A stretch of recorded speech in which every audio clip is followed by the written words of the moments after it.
I'm Villain Theory, this is my villain ranking, and I'm excited, but there's a problem because villain rankings on YouTube especially don't tend to be that helpful to that many people, because one player is very different from four player, and standard is very different from expert. So at best, if I went for solo and standard, which has probably got the biggest audience, I'm probably still only hitting 30% of my audience here accurately, and that isn't great. So in true Villain Theory style, I have made things harder for myself here. We're doing 6 tier lists in one. I've kind of condensed 3 and 4 player together, but we're doing one for every player count otherwise, for standard and for expert. Now, as I go through the video, we'll mostly focus on 2 player because it's kind of in the middle, and I don't want to have to show 6 tier lists, like 20 different times as we add different villains onto it. But nonetheless, 2 player is a good middle ground to show, and I'll be talking about 1 and 3 and 4 player consistently for all the villains. And when we get to the end, I will have a complete tier list, which has had just as much work as a 2-player list, but I'm just showing them a little bit less as we go. This is probably a good time to shout out that I had a little bit of help with this video. While I did the overwhelming majority of the work, I did consult with a few people on just where they thought different villains should land, because I mainly play expert, so Deadwolf helped me a little bit with expert, and Mean Kai, Razor, and legendary YouTuber for Marvel Champions Get Up and Game, thank you, I bothered him a few times, really helped me with standard, which I don't play nearly as often, so thank you so much for that. So a lot has gone into this video already, but there's a second plot twist, and stay with me on this one and let me explain. What I'm also doing is not including the recommended modular sets in this difficulty ranking. I have kind of extracted that value, and that is because I think knowing the base level of difficulty you can find from their encounter cards and the standard set and any mandatory modular sets that you're not technically allowed to remove, knowing that difficulty really helps with adding modular sets in and changing them up, not just using the recommended ones, which is something I fully encourage, because a lot of people don't do that, and that's fine. But I really feel like if you're not at least trying it, you're missing out on so much variety, so much replayability, which subsequently means so much fun. There's so many different things you can do, and it's really, really good, so I encourage it. So if you look at here, what I'm going to have for every villain is kind of a difficulty kind of dossier, and the encounter deck section you can see here, which says medium on this one, means that the difficulty of the encounter deck without adding any recommended modulars in is medium. So if you use my modular set ranking video, which uses the same difficulty kind of ranking that I'm using here, medium, difficult, and so on, you know what to add to make it more difficult or easier based on what you're actually going to find at a foundational level here. And then you've got villain mechanics, which is the next, or actually maybe the most important kind of category that you're going to find in this video.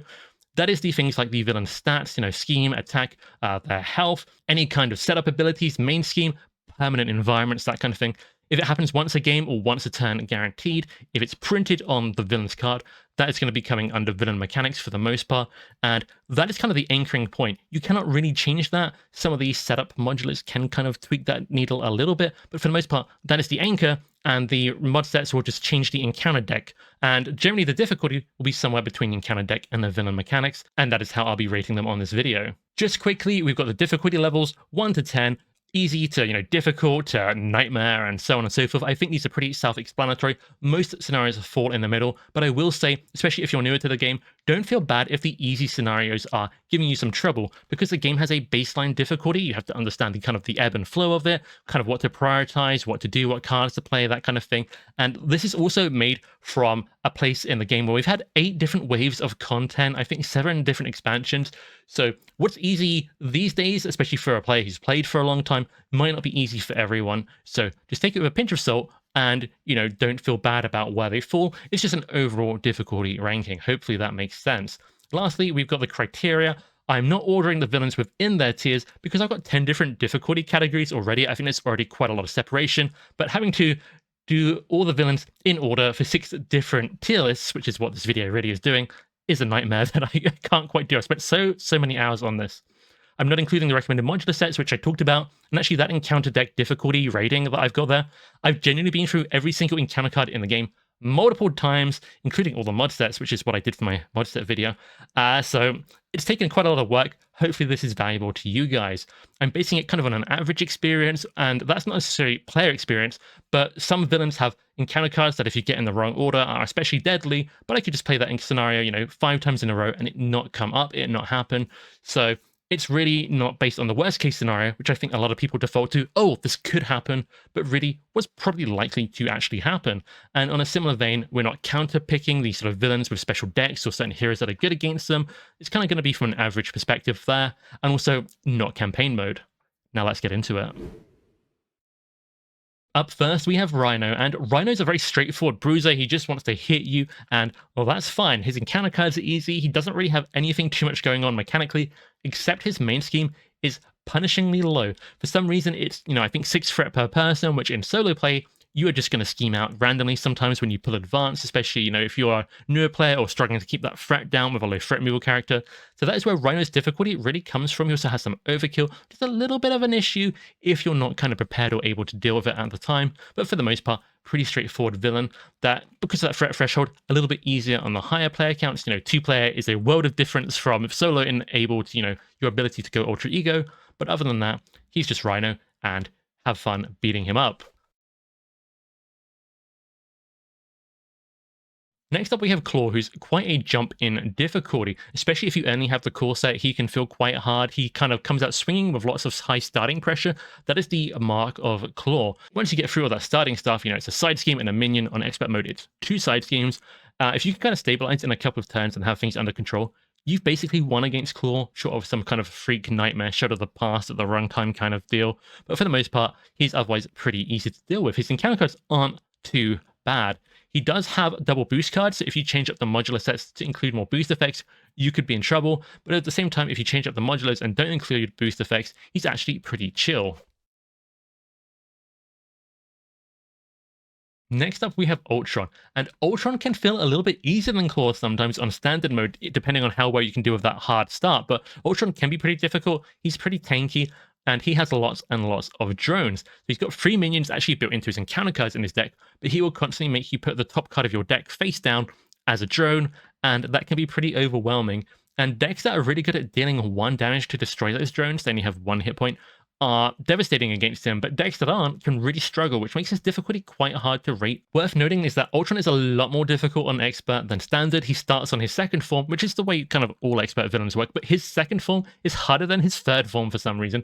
It's very punishing, so be careful of that. And he also has a few encounter cards which hit the whole table, every player at the table, rather than just the person revealing the encounter card, which means in 4-player, he's a lot more difficult than 1-player, but at the same time, his starting main scheme is very, very small. It's a lot easier to keep him on that, which makes the game a lot easier in 4-player than 1-player. So I think to some degree it balances out. Slightly harder in 4-player overall, though, I would say. A risky business. This is one of those ultra easy scenarios, I'll just say before we put it on the tier list. It's super, super easy, but it's because you have complete control over when Norman Osborn flips into Green Goblin. He's the only kind of, well, maybe there's 2, I guess you could say, maybe 3, but he's truly the only villain we have that has his own alter ego, and when he's in that form, you are basically immune to losing the game. You have to control the threat a bit, but you are completely immune to damage, and everything is fine. And you can just sit there, build up, recover, do whatever you need before you flip him to Green Goblin, which is something you have complete agency over, and yeah, then you just defeat him. So that makes him a little bit easier than I think the designers maybe intended. I think maybe they thought you'd kind of flip him more often, but hey, it is whatever it is. But in addition to that, his own encounter deck, his cards he comes with, are actually really, really easy to deal with. They are generally, honestly, not doing much against you. The minions don't have a lot going on. They're generally easy to defeat, so on and so forth. So you have a few things going in your favor. He doesn't have a ton of hit points either. And generally, you can kind of just, be immortal and win. What's very different is Mutagen Formula, which has a very difficult encounter deck. Each card, on average, actually surprisingly difficult. The recommended mod sets for Risky Business and Mutagen Formula is Goblin Gimmicks, which is, in my opinion, of all the modular sets that are actually trying to hurt and stop you, actively, the easiest one. It's very, very easy, and it also has 8 cards in it, which is quite a large amount, which means you really dilute the deck with some easy cards if you use the recommended modular set. Take those 8 easy cards away, and the encounter deck is quite a lot more difficult, with Green Goblin having some surprisingly difficult cards. And when he gets flipped to his 2nd form, you get extra encounter cards, which can spiral out of control. In expert mode, you start with stage 2, you have turn 1, 3 encounter cards minimum, more if, there's some expert surge stuff going on. And that's actually really, really dangerous, I can't overstate that enough. Once you get past that first kind of couple of turns, a bit like Klaw, you're in the clear, but you can just lose the game flat out if you're not prepared for it, and it can put you in a really bad space. Something the Green Goblin also has in Mutagen Formula are boost effects, which put minions into play. So he can attack you, get a whole minion into play, which will then attack you as well. And then it's like, oh, hey, now I get my encounter card, but I've already had a minion out, or why am I getting, this happening to me? He can really swarm the board, which you need to watch out for. Lastly, for Core Set and Wave 1, we have Wrecking Crew, which is a little bit risky business. So the villains here, there are 4 of them, but when they scheme, they add threat onto their own side scheme, not the main scheme, which basically means you can go alter ego, and it doesn't matter how many times you draw advance, how many times the villains try and scheme, they just keep adding threat to their own side schemes, never the main scheme, which sort of means you're kind of immortal as long as, you keep a little bit of control of the game, you can just go alter ego, recover super easily, which kind of negates their main strength, which is hitting you really hard for a lot of damage. It's also very easy to game kind of which one is going to be the active villain, which has, dictates which one is going to attack you. So all in all, not too bad. The encounter cards on average aren't too difficult. So yeah, you kind of are, invincible in alter ego, kind of like you're invincible when Norman Osborn is in his alter ego. It's very similar, kind of an early game, early design kind of issue they kind of phased out. But if you know to kind of take advantage of that, you're fine. But these guys are very, very tanky. They have so much health combined that it will be a long scenario nonetheless. So where do I put these guys overall on the tier list? Well, I've got Risky Business and Wrecking Crew, just because you can't lose, they are just stuck in ultra easy. Now, Rhino, I have in very easy. However, in solo play, I would move him up to easy, leaning sometimes a little bit medium, just because that insanely low main scheme threshold before you lose is such a problem to navigate. Klaw, I think, is pretty steady at all counts. It's little tweaks here and there depending on player count, but it's not enough to move him out of the category. You'll see that for a lot of the villains. You'll think, oh, this one's more difficult, but is it difficult enough at that player count to move him out of the category? If I haven't moved him, I don't quite think so. Green Goblin, I really think is pretty scary, but take them up to Expert, and I think he jumps up 2 whole tiers to very difficult. I really think the start of the game, especially, and when you flip him, is incredibly dangerous. Yes, when you do flip him from his beginning stage to his next stage, whether that's Standard or Expert, you can kind of set things up to one-shot him to take all the remaining hit points in one big combo, but not every deck in here is going to be really, built toward doing that, and I think that's fine. I don't think the designers built the game with the intention that players were going to skip the final stage. I think it's kind of meant to be this big sort of climatic struggle, so I'm not kind of taking it into account too much unless the villain has, particularly low hit points. But yeah, Green Goblin, a little bit dangerous. Ultron, again, more difficult on Expert as well. So overall, that's where we are right now.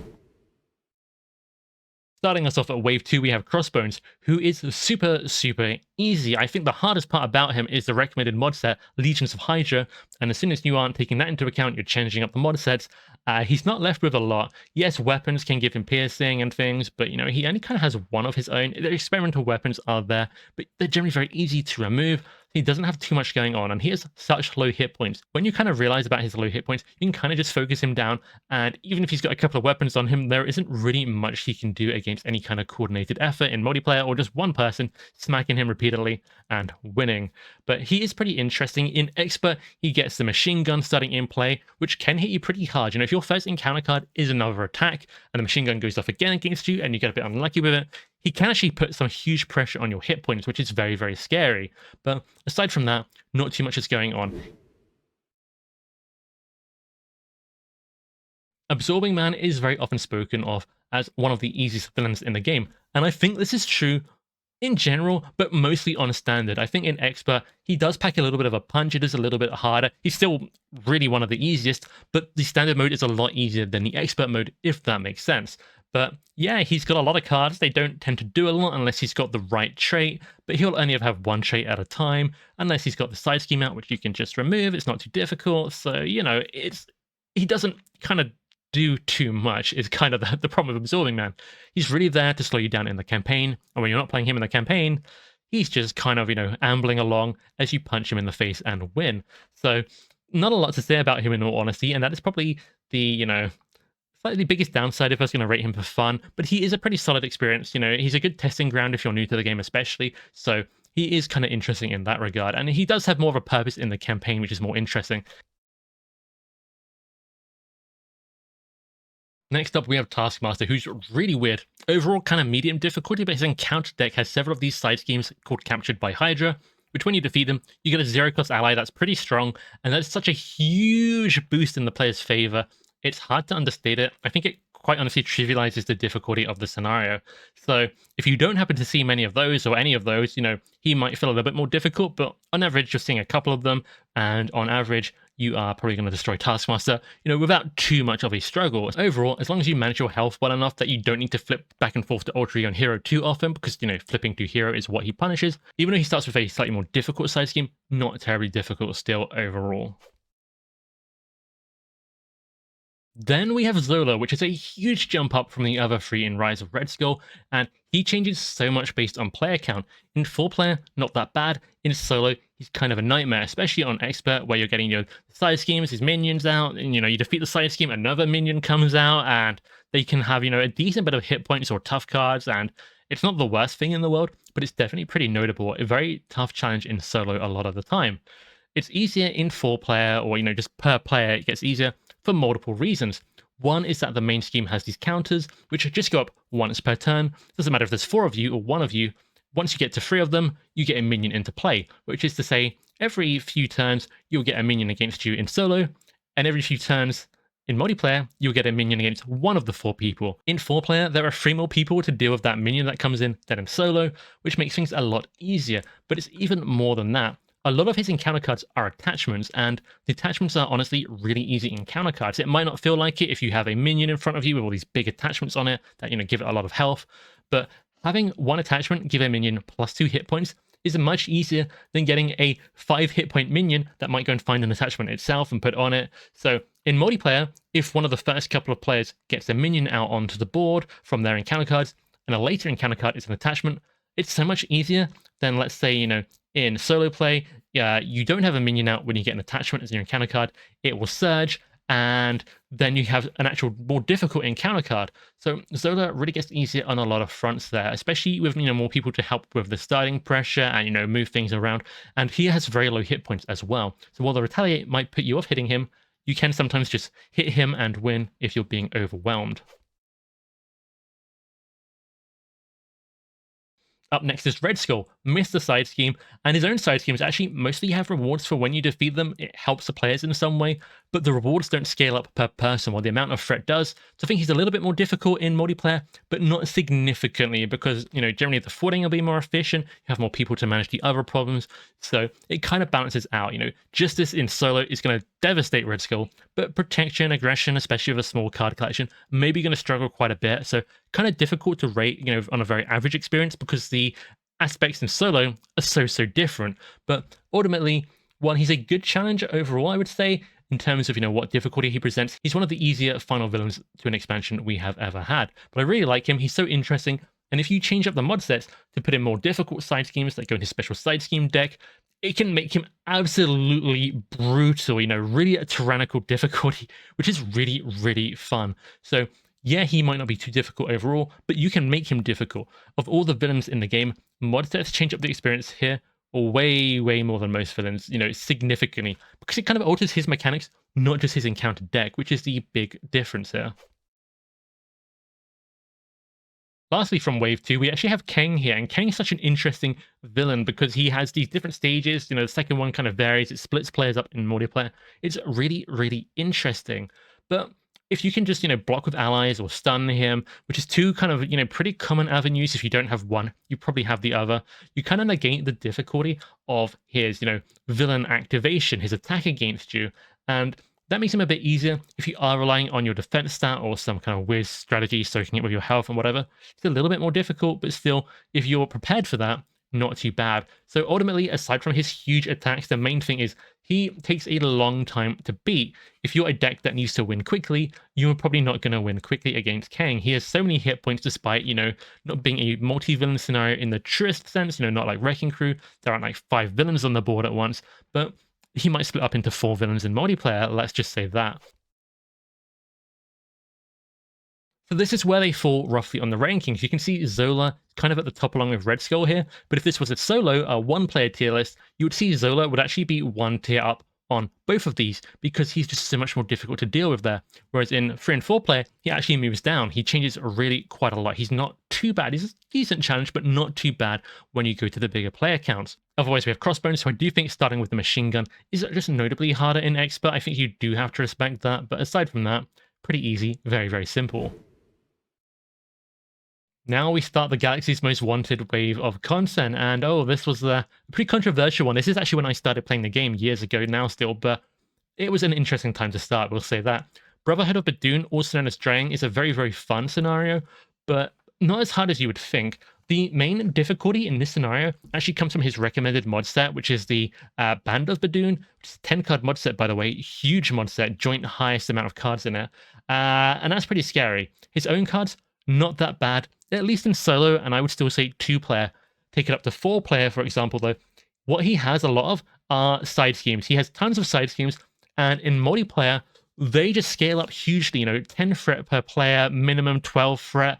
They take a lot of forwarding to deal with, or you're just kind of stuck with them, which is also pretty bad. So hugely moves up, I think, at, let's say, 3 and 4 player, but at 1 player, honestly, not too bad, has very low hit points as well. First scenario of the box tends to be a bit like that, a bit like Crossbones. You can just pummel him into oblivion, no real problem. Ship command really helps you, notably at the lower player counts as well, whereas, you only have 1 Milano per 4 people at the bigger player counts, and a lot of things that are kind of scaling based on having the Milano that you still only have 1 of, which again also makes 4-player way more difficult than solo for Drang.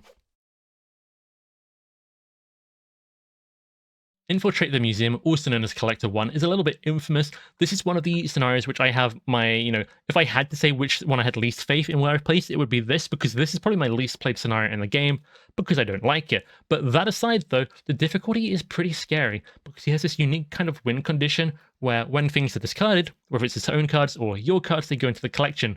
Too many things in the collection, and you lose. And the collection scales per player, which means it's very swingy in solo, and you can lose quite easily. You really kind of need to go fast to defeat him, because sometimes it's impossible to keep on top of the collection. However, remove his mandatory mod sets, and you remove the kind of the Sonic Ghost, the Menagerie Medley mod set. The Sonic Ghost, which there's multiple copies of, the boost effect puts it in play. It has 2 attack, 2 schemes, so you kind of need to defeat it, which puts it in the collection. Without that, he's a lot more manageable, which is worth keeping in mind. Then we have Collector 2, also known as, officially known as Escape the Museum. And this scenario is actually pretty good, pretty fun, not too difficult. It has a bad reputation just because I think Collector 1 has a bit of a, contentious reputation, shall we say. But it's really interesting, and you win this one not through damaging the Collector, but through defeating his main schemes. You kind of have to get them down to 0, and that progresses you through the scenario. And I've not been explaining it all the way, but there's some asterisks on kind of the hit points, how things work. And basically, he has hit points, and you defeat him, it removes a bit of threat, but then next turn he'll come back, and it's a little bit weird how it works. He's got 3 main schemes, but you lose if any of them scheme out, and the way to move through to the next one, like I kind of said, is to remove threat. So it's a little bit weird in that regard, but it does give you some tools to help you. I think the Library Labyrinth is usually quite helpful. It lets you take in encounter cards to remove 5 threat, but his average encounter card isn't too difficult, and of course, you get the Milano unlocked partway through the scenario, which is really helpful as well, but not so much in 4-player. Nebula is pain incarnate, especially on Expert, where you can't get rid of all the techniques at once, when, it just goes horribly wrong with so much Surge, which is also kind of what happens in Standard, but just to a lesser extent. But all the Surge and the pain net techniques calls, combined with the evasion counters on the main scheme, change how the threat works, and it's so annoying. It's such a pain to deal with, and yeah, just encounter cards are very difficult on a base level, but the first technique will Surge, which is going to be pain. In Expert mode, it's per player. In Standard mode, it's just for the first time it happens, for the first person it happens to, so it's not as bad, but nonetheless very, very tricky. She does have fairly lowish health, especially on Standard, for a 4th villain in the box kind of thing, so sometimes you can just rush her down. If you stun and confuse her, because her techniques can come into play as boost effects, that can really help you out as well. But just keep on top of the evasion counters as much as you can, and just hope you don't get Surge, because Surge happens a lot with Nebula. It's kind of crazy. Then we have this little guy here called Ronan the Accuser, and what is he accusing us of? I think it's being weak and puny because he wants to crush our souls. He's just horribly difficult. He starts with the Kree command ship, which in solo play basically means you're playing on heroic. It has a hazard icon on, which means an extra encounter card every turn. Now his encounter deck rating here is punishing, which is the joint highest rating that any villain in the game has, although the other one is not who you'd expect. Stay tuned for that. I think that's really interesting. But his encounter deck is already the most difficult in the game, I would say. And now you're getting double encounter cards. Now this eases off, say, 4-player compared to solo, because now you've got 4 people to deal with 1 extra encounter card, not just 1 person.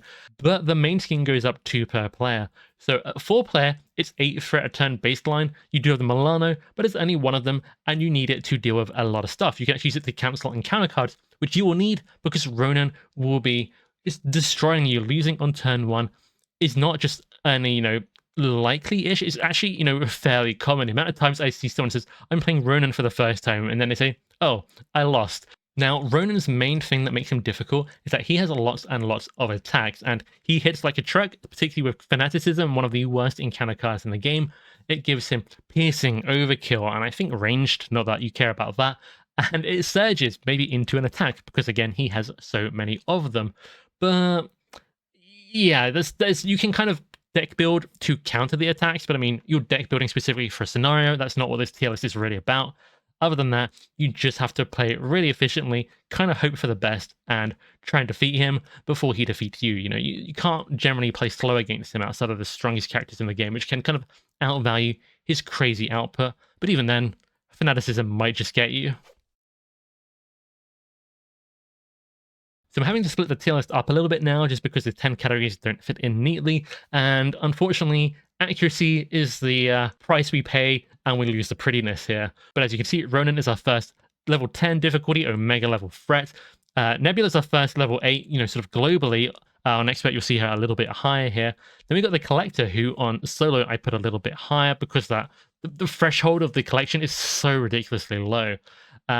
Ultimately, we only really have Drang and Collector in the easier categories, but even Drang on 3 and 4 player, I do move up to a good challenge. So fairly challenging overall here. This is the hardest expansion by a good bit, although one of the later ones does give it a run for its money. And then we have Expert. As you can see, Nebula, really a substantial jump up in my opinion. She's very, very difficult. And a bad Nebula game, an unlucky Nebula game, it's kind of the only thing that can really compare to anything else that's going to be in the Omega level threat category here. But otherwise, not too many big changes. Now we have the Mad Titan's Shadow Wave starting with Ebony Maw. And Ebony Maw can be scary because you start with a spell, and on Expert mode, you start with 2 spells out on the board against you, which could be 2 fireballs, which is going to do 8 damage to you that you cannot really stop through any means. And that is painful. That is really incredibly difficult to deal with, but that is extremely rare. That is the very kind of freak worst case scenario. Has it happened to me? Yes. Have I played against Ebony Maw a ridiculous amount of times? Also, yes. Other than that, he's not too bad, although he's a step up from the first villains in the box that we've seen so far, in my opinion. He's not too different from Drang on standard sometimes, but on Expert, he scales up quite a lot, because he has a lot of hit points. For some reason, he has, almost as many hit points as Ronan in some ways. It's pretty interesting like that, but otherwise, not too much too difficult, aside from the spells, but at least you can kind of see them coming. You can kind of mitigate some of that. So, Ebony Maw, decent challenge for the first villain in the box. Pretty easy on standard still on the sort of grand scheme of things. Very respectable on Expert. Tower Defense kind of is our final member of the ultra easy club, because much like Risky Business and Wrecking Crew, it's very hard to lose through threat. If you keep losing one of the main schemes, yes, it will destroy the tower that you're trying to defend, but it's pretty hard to have that happen. If you just keep that threat under control a bit, you can ignore their second main scheme. That is kind of the unique gimmick. And generally is pretty forgiving. The encounter cards and things are generally like, oh, this bad thing will happen, or you can put 1 damage on the tower. Well, outside of the campaign, there's no downside to just throwing damage on the tower. So, hey, why not? It's harder in solo because the encounter cards which damage the tower don't scale per person, whereas the health on the tower does scale per person. So in 4-player, it's very difficult to lose the tower. It is easy to do in solo, but it's still overall a very, very easy scenario. And aside from their big attacks, which can kind of be mitigated by their easy access to Alter Ego, because you don't care that much about the main schemes, it's fine. So yeah, that's tower defense. Then we have Thanos, who we all thought was going to be the final villain of the trilogy. They kind of set that up, and then they pulled the rug out from beneath us. But Thanos is still a pretty difficult villain here, and his encounter deck isn't that bad. The scary thing is Avatar of Death, which is overkill. It's piercing. It's going to be an attack that you can't really stop, and he hits very hard, and that will trigger the Infinity Gauntlet, which has the Infinity Stones going off. Every other activation. That is horrific, but the rest of his encounter cards are not bad whatsoever. They are fairly minor in the grand scheme of things, and that is kind of what balances him out, because his innate villain mechanics are so painful. He's got the Infinity Gauntlet, he's got huge stats, he's got huge hit points, Stalwart, you cannot stun or confuse him. So, transport all that over into another villain, it makes them very difficult. For the most part, Thanos is actually a lot like Rhino. He's just a straight up bruiser trying to hit you, but he's got bigger stats, hits harder, and has that Infinity Gauntlet. So, as long as you kind of, play around the Avatar of Death, but there's going to be one big attack potentially coming up any given turn. Keep yourself healthy, make use of the big main scheme, and you're completely fine. And outside of campaign mode, again, not really a big downside. If he does snap half your deck away when the first main scheme goes over, it can be a little bit annoying depending on what you're left with, but quite often you're left with a lot of good cards that you're now seeing quicker rotation. So not the end of the world, not as bad as you might think it is. Next up, we have Hela. And Hela's a really interesting villain to rate because she is very gameable. She's very much kind of a little bit like Risky Business in that category, but not quite. She comes in with the side scheme and a minion on the board. When you take out the minion, you can then defeat the side scheme. When you defeat the side scheme, another side scheme and minion come out. And for every side scheme that you defeat that goes to the victory display, not only do her stats get scarier, but her encounter cards get scarier. So kind of the game plan is, in most cases, just defeat the first minion, leave the first side scheme in, her stats stay really low, the encounter cards don't really do anything much at all, and you just kind of cruise for a few turns building up your board, and then you actually progress the side schemes and you win. And you have to progress them to win, because otherwise she's immortal, because her hit points don't work in a regular way. Though you can expect to normally do, between 29 and 33 damage, standard and expert respectively, to defeat her.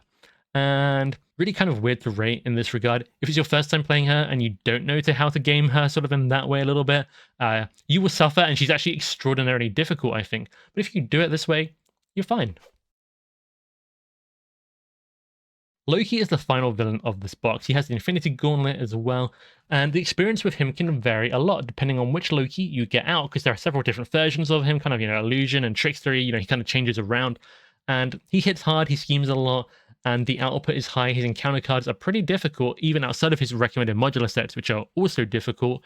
But he's kind of the least bad of the very bad, but still very bad and very scary. He can be very difficult and punishing to fight.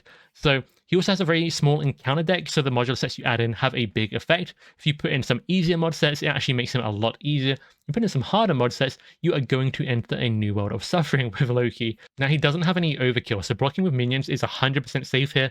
I believe the only piercing he has is one of the special Loki forms he has. So if he's in any of his other kind of forms, you're completely fine kind of with Tufts as well. And some of his versions have Stalwart, but the ones that don't let you stun and confuse him, which shuts down the Infinity Gauntlet. So depending on your deck and depending on what form he's kind of in, it really has a huge difference on how the scenario will play out. There's a lot of variation, and he's got so many hit points on top of stuns, Tufts, healing. It's just a very long scenario, so be prepared for that. Lastly, from this wave, we have the Hood Scenario Pack, which is a weird one to rate as well. It has no recommended modular sets, but the thing is, it uses modular sets more than most scenarios in the game. I guess, Red Skull would be one of the exceptions, but he has a very small deck, and he's all about adding encounter cards into his deck as the fight goes on. So, depending on what is added to him, which could be anything, it changes him significantly, but his main mechanic is Surge in Disguise. It's this foul play ability, which is discard the top 2 cards of the encounter deck and deal the first card discarded that way that does not belong to Hood to the player. And that's expert mode at least, or stage 2. On standard, you only look at 1 card, and in standard, you have less encounter cards already put into the encounter deck. Long story short, foul play goes off a lot less in standard than expert, which makes his difficulty vary wildly. And In Expert, it basically is just Surge. You basically just are getting that extra encounter card, and there's very little you can do to stop that. One of the better strategies against Hood is just trying to go fast, but from a general sense, without deck building for it, that's easier said than done sometimes. Ultimately, you have to respect the Hood, especially on Expert. So Ebony Maw I've actually put at medium. Sometimes it feels a little bit lower down on the medium, but with bad, spells at the wrong time, it can feel a little bit higher.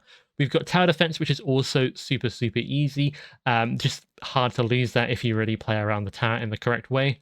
And then we have Hela, who can feel really, really difficult. But then if you game her, she can actually feel really, really easy. And I was tempted to put her in the easy category, switch things up to Expert, however. And Hood moves up a lot. I almost want to move him up one more category, but he's just so dependent on those modulars that on his own, it's really difficult to rate, but he is very, very difficult. Ebony Maw I move up as well, but I think most people stay similar. It's actually interesting for Thanos. I have him in difficulty level 7 for standard because I don't feel like he changes much between the difficulties. I don't think standard Thanos is much different from expert Thanos, apart from maybe a little bit of health, a little bit of this and that. But the things that change in expert, like his helmet coming out, are very low pressure things.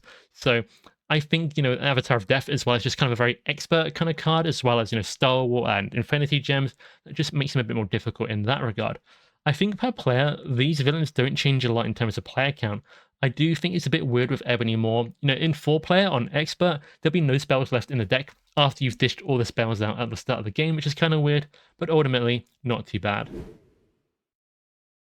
First up in the Sinister Motive wave, we have Sandman, and he looks scary. He has indirect damage, a good attack stat, but he has extremely low boost icons, and couple that with a low scheme stat and a high threshold on his main scheme, you can kind of just go alter ego. Not much is going to happen. He won't add barely, any threat on, and you can just heal up from any of the scary damage he did. But again, the damage he does often won't be very much more than what is actually printed on his card, which is a great relief, because otherwise he would be very, very challenging. But as it is, the only other thing he really has going for him are the sand counters that build up on City Street, but generally you just play an ally and exhaust it every turn, and that completely solves it. You can just exhaust your hero for it sometimes as well. Not really a problem. It's hard for him to go too much out of control, unless you let it go out of control, I would say. And yeah, just watch out for the damage you take when he decks out, which is what he's pushing toward with the sand counters, and generally you're going to be just fine.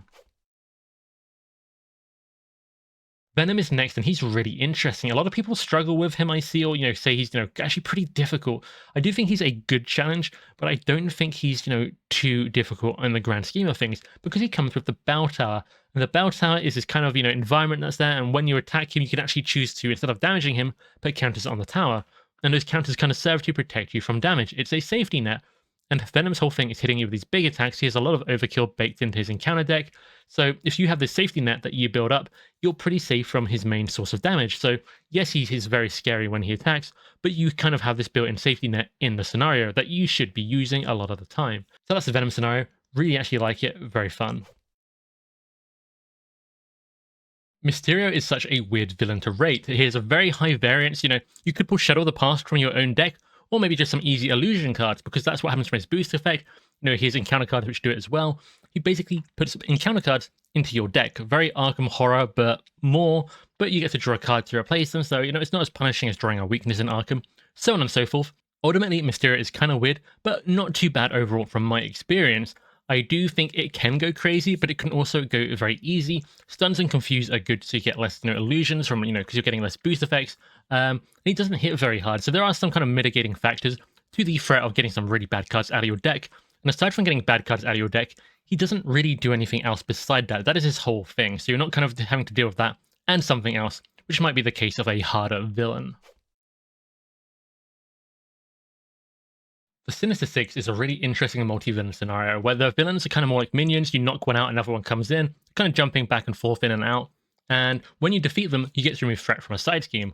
Side schemes are really common in this scenario, which means getting to just remove threat from them kind of in a really accessible way. It's actually really powerful in the player's favor. You also win by defeating the kind of, special side scheme that starts in play. So that's also kind of nice.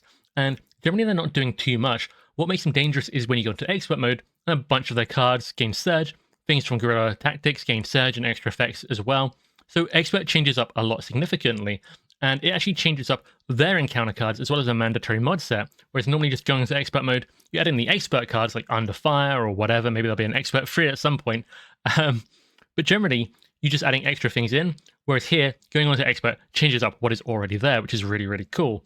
So honestly, on standard mode, they're almost a category down. I think I put them in easy, but actually they're almost very easy, I would say. Whereas when you go into expert, I've got them at medium, but they're almost kind of one up a good challenge. Sometimes it's kind of a variance thing, depends on how cool the surge is to you. But ultimately, I don't really have too much trouble with the Sinister Six at all. Last but not least, for Sinister Motives, we have Venom Goblin, and he is a world of pain. His cards are very, very difficult. He's, just very high tempo. He does have generous main schemes, but he's adding threat to 3 different main schemes, and you can only afford to really lose one of them. You lose 2 of them, it's game over. So you can flip Alter Ego pretty easily against him, but you can't play the game long-term against him unless you are extremely good at thwarting, because the schemes are just, there's too much threat to control it in the long term. And while that's happening, he's hitting you with these horrible minions, he's hitting you with these awful attacks, which are causing these extra bad effects to happen. And you need to carefully, figure out what bad effect you want, because it's kind of dictated by the amount of threat on the main scheme. So you can kind of tweak it about, but it is still very difficult, very, very high tempo, really scary cards there. Easier when you take out his mandatory mod set, which is Goblin Gear, but still very, very dangerous.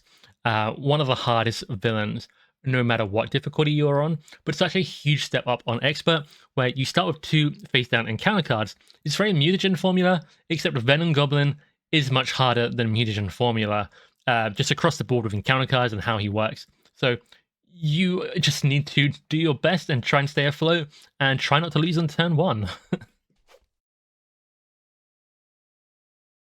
So what we can really see from Sinister Motives is that it's a tale of 2 parts. You've got Sandman at very easy, Sinister Six at easy, Mysterio, Venom can move up a little bit, but all within that lower 5 difficulties, although a good challenge is still, a really good challenge, don't get me wrong. But then you've got Venom Goblin all the way up, fighting his way almost into Omega level threat. I've got him at Nightmare.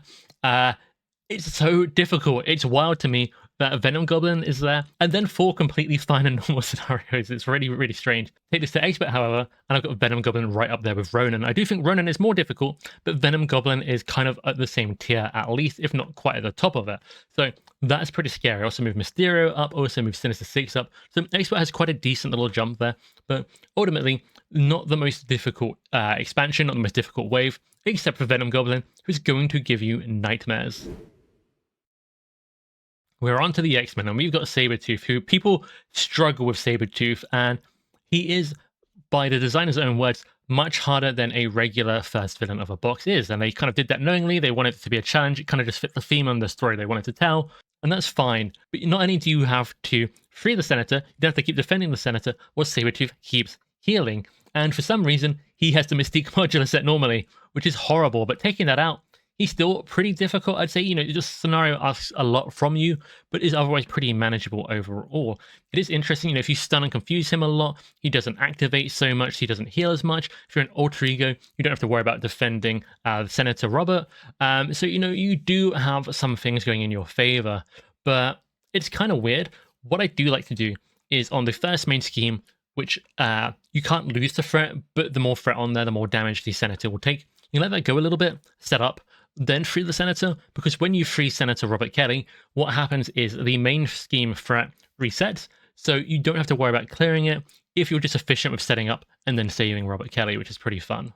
And if you're really fast, you can actually just defeat Sabretooth before you even have to bother trying to rescue Robert Kelly, which is a really fun tactic as well, though not every deck and hero is going to be capable of that. Project Wideawake is one of those scenarios that I think is much easier in multiplayer because the main scheme threshold is so small, and having just one character, it depends who it is. If you're really good at defending, you're going to be completely fine. But if you're very vulnerable and you need allies and things to block for you, then Project Wideawake is going to eat you for breakfast. It punishes you for blocking with allies, block with too many, game over. Let the threat go over too many times, game over. And although, yeah, it's kind of, generous in that the threat could go over multiple times and you haven't lost, it's very low. It just is a pain in solo in my experience, especially on expert, where the villain has steady minimum, which means stuns and confuses are also kind of not out the window, but much, much less efficient, to the point that they're generally undesirable in the grand scheme of things. The one thing that is particularly nice here for the player are that there are side schemes that when you defeat them, you get an ally, kind of like with Taskmaster. This is kind of the new Taskmaster, combined with punishing you for blocking. So I guess it's kind of the new Collector 1 Infiltrate the Museum as well, which is pretty interesting. Quite a lot of hit points here on this one Sentinel. I don't know why this Sentinel, which is completely nameless, has so many hit points, but all the little minion ones don't. It's kind of weird. He's actually kind of more resilient than Master Mode, which we'll talk about soon, which is a very bizarre state of being. Now, Master Mode is a weird one. I put his mechanics at ultra easy, but there is an asterisk for a very good reason. So when he schemes, instead of getting a boost card, you discard until you find a Sentinel minion, which means not only is there now a minion on the board, but the minion is also scheming. That's pretty rough, and he's also stalwart, so you cannot stun or confuse him, which is also a pain. However, you start with Magneto. You start with the campaign ally Magneto, just in standalone mode. It tells you to go and fetch him. And he kind of just completely trivializes the scenario. Definitely at 1 player and 2 player. He's much less of an impact at 4 player, but he's still good that. It's really kind of odd that they give him to you, because I don't feel like the scenario particularly needs it for its difficulty. Yes, okay. If you get unlucky at the start of the game where you have to start with a Sentinel in play, it could be the huge one with like 8 health and have an attachment to be at 10 health, but it could just be one of the other ones. And they could have just made that beginning part of the game less bad if they wanted to give you an ally.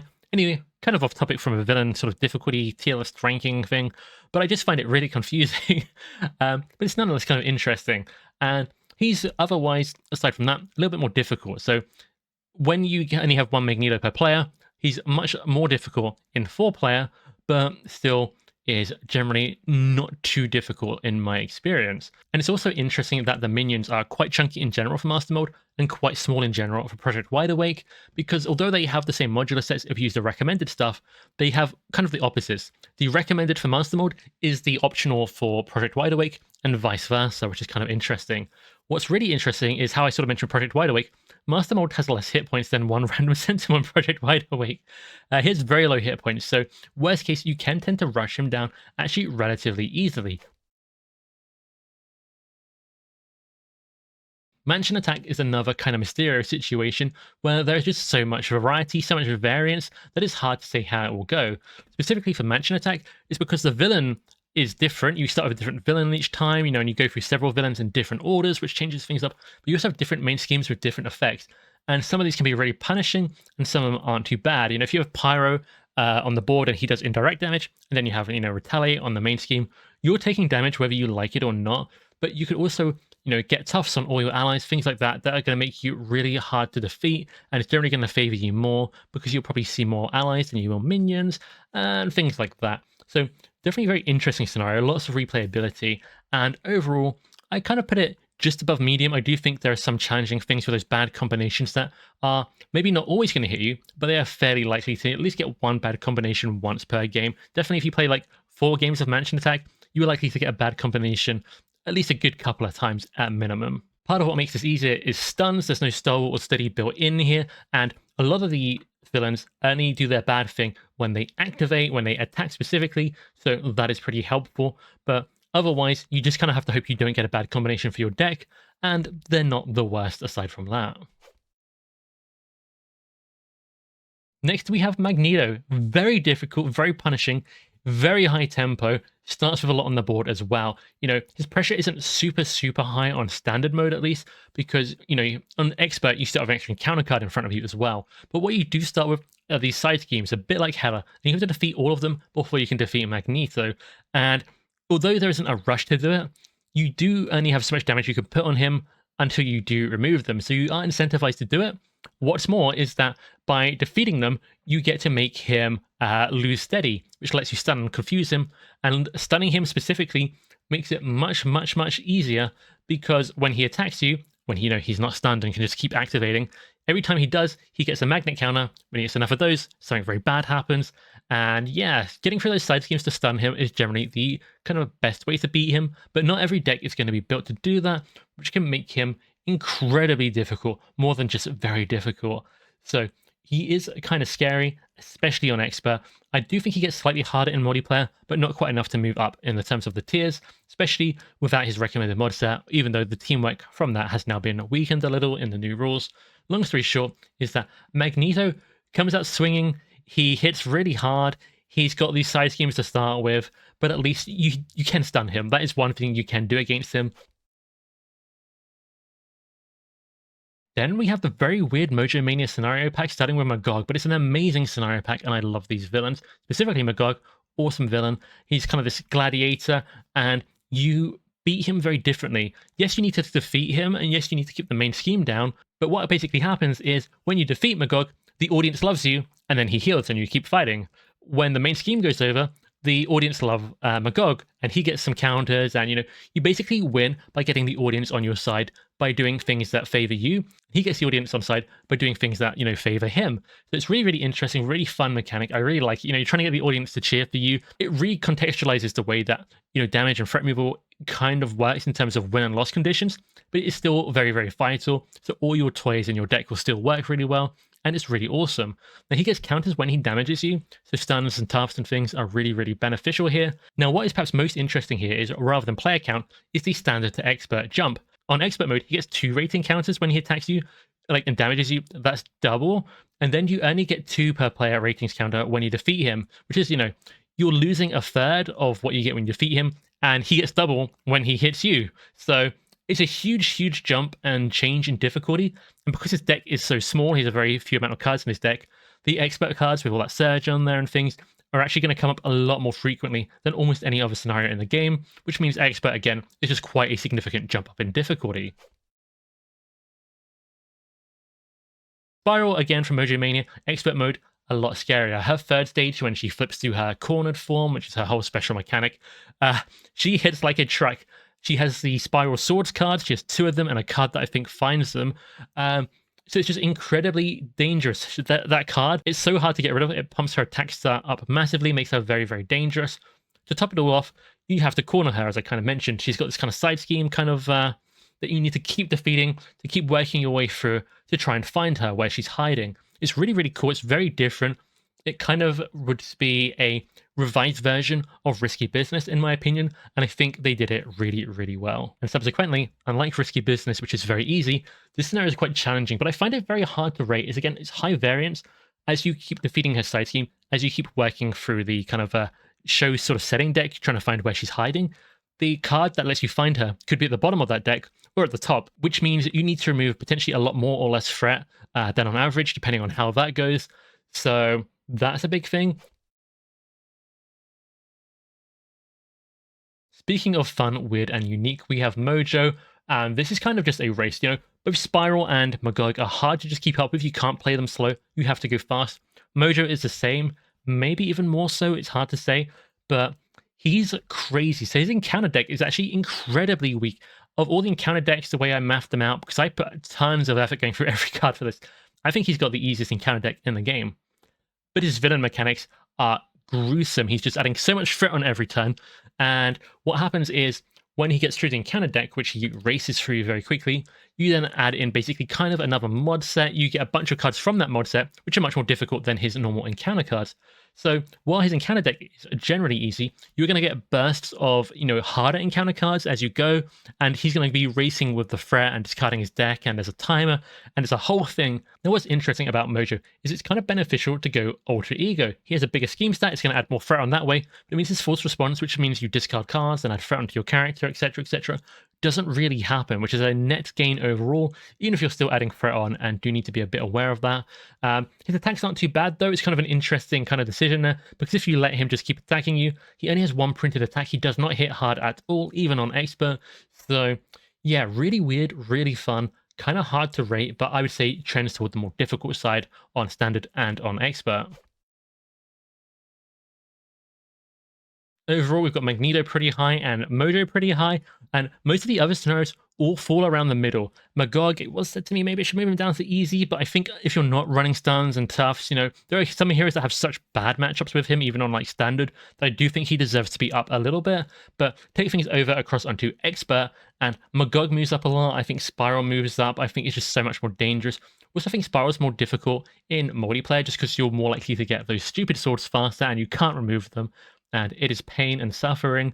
But generally, Magneto's just always very difficult. And I think the other scenarios kind of trend toward the higher side of the middle. Wave 7, and we have Morlock Siege coming in hot. I almost put this in ultra easy across the board, because what happens is you survive for 3 turns, so if the main scheme doesn't go over, you get 2 minions come in with Tough, and in standard mode especially, they can even take another couple of hits, 1 each. Basically, it will block 4 attacks for you in most cases. A little bit risky though, but you only lose the game if both of those minions you're given, the Morlocks you're protecting, are defeated. So if one is defeated, no problem. It matters more on campaign mode. On standalone mode, you can kind of sacrifice one if you really need to, in addition to the toughs you're almost certainly going to get, which is just extraordinarily in the player's favor. Because otherwise, this is kind of a Sabretooth situation where you need to defend the allies. But otherwise, it's very easy. There's no starting pressure. There is overkill, but you're already trying to defend because the attacks are automatically coming towards your minions, and you can go alter ego relatively easily here, so there's no problems at all in that regard.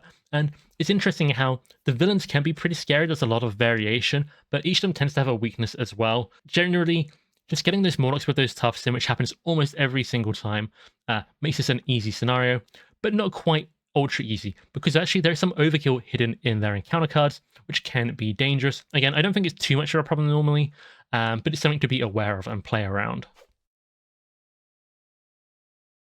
Next up is On the Run, which is a big jump in difficulty. You might not feel it much in the campaign because the campaign rewards are generally very, generous toward the player, but standalone, yeah, this can hurt, especially on expert mode, because the villains, the marauders, the expert versions are just so much harder.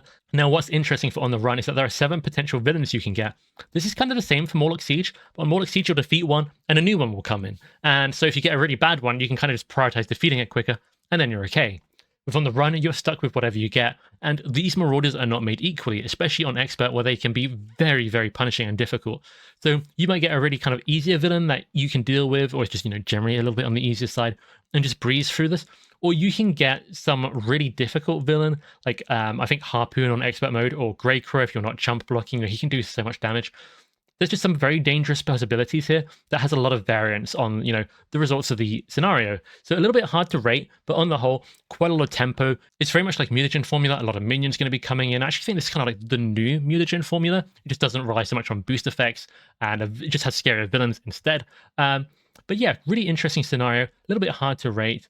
And yeah, as long as you can keep control of the minions, you're probably going to be fine. If you can't, you might be in trouble. Juggernaut is up next, and I think he has a bit of a learning curve. Like the first couple of times you fight him, you might end up getting defeated, but once you have a good grasp of how he works in the loss conditions, he basically is kind of a one-trick pony. He wants to attack you, his encounter cards are all going to make him attack, deal damage, there's going to be some kind of way that his attack stat is going to be used against you. And just make sure you stay as healthy as possible is really the short answer. Keep taking that helmet off. The helmet gives him overkill and stalwart, which just means he's unstoppable, but once the helmet is off, he is very stoppable. The scariest thing, though, is in solo mode, there's a low threat threshold, and when that threat threshold goes over, it means he attacks you, and bad things happen, and in some ways, it's worse than just, a normal main scheme going off, and you've got another main scheme, because you don't lose when it goes off, but him attacking you, potentially an alter ego, can really just destroy you, so you do need to be very aware of that. However, once you get the helmet off, stun him, chump block, whatever you want, you have Hope Summers to help you as well, which is really good. And you can kind of just go. And I will say with Juggernaut in the next couple of scenarios, I'm taking Hope Summers as baseline Hope Summers, not Hope Summers that you use leadership cards or, aspect cards to help you out. Because if you, deck build for it or happen to have the right deck, you can make these scenarios very, very easy by taking advantage of Hope Summers. But otherwise, they are a pretty good challenge, as I think they were intended to be. Mr. Sinister is really interesting. He's another high variant scenario. We're starting to see a lot more of those. I can't just sort of give blanket statements for a lot of these villains because they're a bit more complicated. He will start the game with one of 3 attachments. He could start the game with overkill, and now, you cannot chump block, you're going to be in danger. He gets an attack boost as well. Alternatively, maybe he gets retaliate, and now your allies suffer when they're attacking, or maybe if you're a low hit point character, and when you have to attack him, it's going to, give you less sort of room to maneuver when your health is lower, things like that. Or he can get steady and stalwart, although that's kind of the best one here, because he already has a mechanic, his forced response, which punishes you, which adds threat if you put status cards on him. And yeah, just getting like the overkill on a vulnerable character can be devastating. So it really changes a lot how things go depending on what he starts with. And he really races through the threat which means that he is going to get a second kind of attachment in, one of these superpower kind of things. You know, flight is the overkill one, telepathy is retaliate, and that can change things up a lot as well. So kind of interesting. Hope Summers does help you a lot though, and it's kind of interesting. It's very much, you know, these are all designed by the same person that designed Mojo Mania, and a bit like that, this scenario is encouraging you to move fast because he's going to get his threat going up fast and probably is going to get upgraded. So yeah, really interesting, fun scenario, I think. Last from this wave, we have Stryfe, who's kind of weird as well. You know, the more type of a certain card you have in your hand, the more punishing he is. And that's really weird and, you know, has a lot of variance as well. But overall, not too difficult for a final not too difficult for the final villain of a box. Really quite interesting, very unique. I actually quite like him. I heard some negative stuff about him recently, but for me, I've always enjoyed fighting Stryfe. Just weird, different, kind of a race as well. You have to get to that big crisis side scheme, or, you know, you're going to fret out. So it's kind of got the Mojo Mania style kind of fret race going on, and I quite enjoy it, but it is kind of weird. So he kind of rewards having different types of card in your deck. You know, you don't want to have like 5 events in hand or he's going to hit like a truck. But at the same time, he also kind of rewards more expensive cards because in his second phase, he makes every card cost more. So it's more efficient to play a couple of expensive cards than a bunch of cheap cards, if that makes sense, because you're having to pay that extra resource less often. And again, he's got Hope Summers, which starts off a bit limited in what you can use her for, but ends up being really beneficial in the late game. Now, I will apologize, the tier list is getting very hard to see here because there's so many villains. This is kind of, you know, a bit of the downside again of having these 10 categories, but I do think it's more accurate like this and more useful. So mobile viewers, if you can't see this, I'll be including some ways to see this more easily at the end of the video. But long story short here is that most of these scenarios fall kind of around the middle. But Juggernaut, I think, is just a little bit dangerous, especially at 1 player, a little bit still at 2 player. I think a bit easier at 3 and 4 player, because, you know, you have to remove that helmet, which takes 3 resources, but only 1 player has to do it. And then you're basically set for the, you know, player phase and the attacking part of the villain phase. Stryfe, a little bit of a weird one. It's definitely hard to say exactly for some of these, because, you know, there's a variance, especially like, you know, the villains you get for on the run, what Mr. Sinister starts with, but I think that adds a lot of fun to it. I think the expert versions of the Marauders on the run are really quite punishing. You know, the fact that if you get a bad one, you just can't quickly defeat it and change it out is pretty horrible. But overall, no one's moving up too much. One of the easier waves we've had in Marvel Champions in terms of villain difficulty.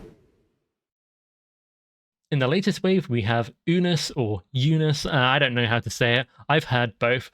And he's really weird. He's really interesting. He has this gene pool side scheme which starts in play, and if you block with allies, they get harvested into the gene pool, and that gives him benefits, and all his encounter cards kind of get benefits and things like that. So basically, don't block with allies is the name of the game here. And 1 threat goes onto this every turn. Some of his other mechanics will put threat on there. And generally, he is quite threat heavy, but if you can handle the threat, he is not too bad. If you don't need to chunk block, he is not too bad. So depending on what kind of deck and hero you're playing, there's quite a lot of variance here, but overall, not too bad. Speaking of not too bad, that is not the case here. Now we're at very bad. 4 Horsemen, second scenario in the box, and I think this is the first time, and maybe any time I'll ever be able to say this, I think the second scenario from this wave, from this expansion box, Age of Apocalypse, is the most difficult. 4 Horsemen is brutal. If you see the encounter deck difficulty rating at punishing, that is tremendously difficult. That is up there with Ronan. I kid you not, I really think their own encounter cards are very bad. Now, fortunately, they are few. They only have a small encounter deck, which means when you add the 2 recommended mod sets, it thins them out a bit, which is a bit more generous than I think generally happens for Ronan. And, you know, you don't get the hazard icon from Kree Command Ship. It's nothing like that. It's a lot easier than Ronan, but just card for card, their encounter cards are brutal. It kind of goes onto the villain mechanics. When they attack you, you basically get a whole encounter card's worth of bad stuff also happen to you, and all the encounter cards are basically making them activate or triggering those things again. So yeah, very, very scary in that regard. Now, as a multi-villain scenario, they have quite a bit of health, but not as much as you'd see in like Wrecking Crew or anything, which they take big inspiration from. If you're interested, I have a video called The Evolution of Villains, and it's kind of interesting to see how much they've taken from Wrecking Crew. It really is a very solid evolution. And basically, yeah, their force responses are terrible, their encounter cards are terrible. Stunning them is really good because then they don't get to attack and get their force response. And going Alter Ego is really good for basically the same reason. You're not getting attacked, so you're not getting that horrible, horrible force response. Apocalypse is up next, and he is also extremely difficult. he is very much like Hela if Hela had no weaknesses. So basically with Hela, you want to keep her on her first main scheme and, defeat that minion that starts and then just build up. Apocalypse is kind of the same. You want to defeat the prelate that starts out on the board and keep him on his first main scheme, because he also has a trilogy of main schemes which also bring out minions. But he is just worse at baseline. His stats are bigger, his encounter cards don't rely on you moving through the side schemes. So I kind of think it's intentional that you take out the first prelate and then you sit on that first side scheme and you just do your best against him. Some heroes have a much easier time against him than others. It will depend on how easily you can deal with that starting prelate, which does scale in health per person. But he has these attachments which are really annoying. Getting a few of the attachments early on is such a nightmare, especially in multiplayer, because he might have like 40 health, but he has these attachments which can't be gotten rid of until you defeat him. And of course, one of the attachments gives Retaliate, so you have to deal 40 damage to get rid of the Retaliate and all the other bad stuff it's giving him. Now, what's really interesting is that when you defeat him, you get to remove about 10 threat from the main scheme, but this doesn't scale per player. So in multiplayer, you basically just remove about 10 threat. In solo, you just remove about 10 threat. Subsequently, in solo play, much easier to defeat him, much easier to get rid of the attachments, much easier to zero the main scheme. However, in solo mode, because of those acceleration icons on the side schemes he starts with, I don't think he's significantly easier, a little bit, but it's also kind of punishing. You have less room to maneuver, and that's kind of dangerous. So it is a very it's just an interesting scenario that I think can vary quite highly in a difficulty, but trends toward being very punishing. Then we have Dark Beast, who is a lot easier than the last two scenarios. He's still challenging. I think he's got quite an interesting amount of pressure, so he can do these big attacks with his double boost card attack activation card. But ultimately, Dark Beast is fairly manageable. He does vary quite a bit, though. He is very much an evolution of Mr. Sinister, but instead of starting with those superpower sort of attachments, he'll start with some kind of different timey-wimey environment, because, the scenario is you traveling through time, and it will have similar effects like Retaliate and Steady and so on. A little bit different, but very similar, very inspired, I would say. And I kind of like this scenario because it's kind of an all-rounder. I couldn't point to any solid weakness. Stunning him is good because it means the forced interrupt when he attacks doesn't go off, but those effects aren't super brutal anyway, so it's not exactly a mandatory. It helps, but it's not, incredible. And he could start with Steady out there, so if you're relying on stuns, it doesn't always line up quite the way you want it to. Last but not least, we have Sabah Nur, who's very much the Ant-Man of the villains. He's got a scheming form, an attacking form, and actually kind of a healing kind of in the middle form, which has Stalwart, so you can't always rely on stuns. But his attacking form has Overkill, so you can't always rely on blocking with allies. Then he has a scheming form, which means you can't always just go Alter Ego, because he will scheme for a lot. And the more he changes form, the more things happen. This happens a lot more in multiplayer. Some of the effects are per player or per side scheme, of which, you have more players and more side schemes in multiplayer. So he gets harder in multiplayer. But solo is still kind of difficult, a little bit swingy, if you get attacked with Overkill out of nowhere, if you didn't expect him to go to that form, you've got no one else there to help you, whereas in multiplayer, generally someone can find a way to help you survive. So kind of interesting in that regard, and he is pretty tough. So each of his forms have a different weakness, but he himself doesn't have one overall weakness you could point to, which is pretty fun, and lets you kind of tactically adapt to what he's doing. And that is the end of the final wave of content that we have, the final villain. I'm going to look some more into those, whole tier list and things and, more in a conclusion. But this is how we're looking right now. We have Sabah Nur, getting a decent, a respectable, difficult rating, but very much like Red Skull and Stryfe. Not as difficult as the other half of the sort of end of expansion box villains. But other than that, I do think Age of Apocalypse trends harder on villains than average. In fact, I'd say it's almost as hard as Galaxy's Most Wanted, except it doesn't have that killer Ronan. It just has a higher average difficulty of villains. Apocalypse and the Four Horsemen, I put it punishing, and that continues on expert mode as well. I think they're very, very difficult. With the wrong kind of deck, can be especially bad, but on average, not quite enough to be, at 9 or 10, Omega level threat or nightmare difficulty, but still very, very scary. Unus is actually probably at the top of medium, almost onto a good challenge. I genuinely think it varies between deck, but people say he's easy. I actually kind of feel like it's more of a case that Magic and Bishop, who came with that expansion, are very strong, or the X-Men are very strong these days. But you throw an older hero up against Unus, and on average, it's a little bit more difficult than you might expect, but still not super difficult, of course. Something to note here is I do think Sabah Nur, also known as Apocalypse 2, is more difficult in multiplayer, but I don't think it's difficult enough to join the next category up. So that's kind of where things have landed here. There we go, 46 villains all ranked on a tier list. And we're going to look at the different player count tier lists in some more detail in a second. But yeah, we've had easier villains, harder villains, simple, complicated. Some that are quite quick, some that, make you play quick, others that are very, very long. Here's looking at you, Loki. And it's really fascinating what variety we have in the game these days. I think there's a huge variety of villains and a huge variety in the difficulty as well. So as you can see, a fairly even split. It's not a perfect curve, but it's, if I want them in the right categories, it just hasn't fallen perfectly. Some of them do. You'll see, especially, I think, expert, two-player, beautiful curve. But here, it's generally a curve, but there's a couple of gaps, which, hey, maybe they get filled out in the next expansion. This will be difficult for mobile viewers to see, which is a little bit unfortunate. That's just kind of how it is with this format. I have, however, got images if you go into the description, which I'll remind you at the end of the video as well, which we're nearly there. You can find this image, or if you're watching this a little bit later than it's released, I'm going to have some kind of more informational things about the villains for everyone to use, a bit like the PDFs I did for my modular ranking. And you can find the full-size thing there to have a look at and use to your heart's content. Generally, we see the first wave or two being easier, Galaxy's Most Wanted being hard, then the next two expansions, Mad Titan's Shadow, and honestly, most of the expansions then kind of fell in the middle, just with a few outliers that kind of beefed up the kind of top rankings, and that is a trend that continues. What's interesting for solo play is that I have Rhino slightly harder because of that lower threat threshold. Project Wideawake is easier. As we go to two-player, you'll kind of see that kind of reversed. Zola's moving down. You'll see Project Wideawake is moving up. Drain will move up when we go to 3 to 4 player, that kind of thing. And Juggernaut, I do still think is a 6 difficult here, but he's almost basically a good challenge when you go up to 3 and 4 player, just because that main scheme is so much safer. And like I say, one person removes a helmet, everyone doesn't have to worry about it anymore. So that's kind of generous in that regard.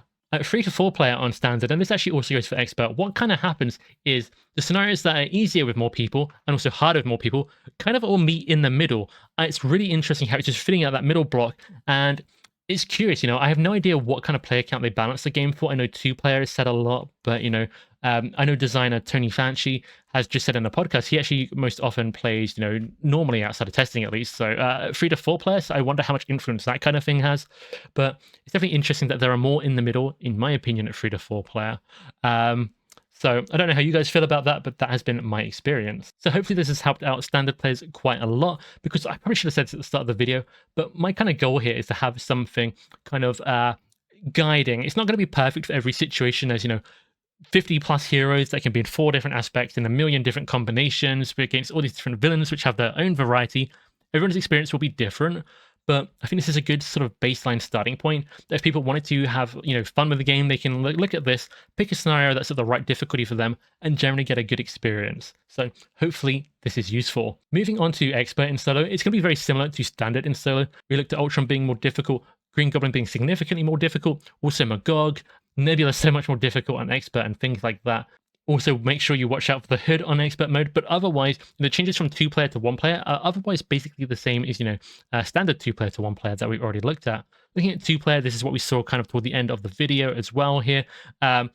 Wasn't a really nice curve, which I'm really pleased about. I didn't compromise. I didn't, nudge any villains into different categories to make the chart look prettier. So I'm glad it worked out this way. You kind of saw that for standard mode. A lot of the charts were a little bit wonky in certain places.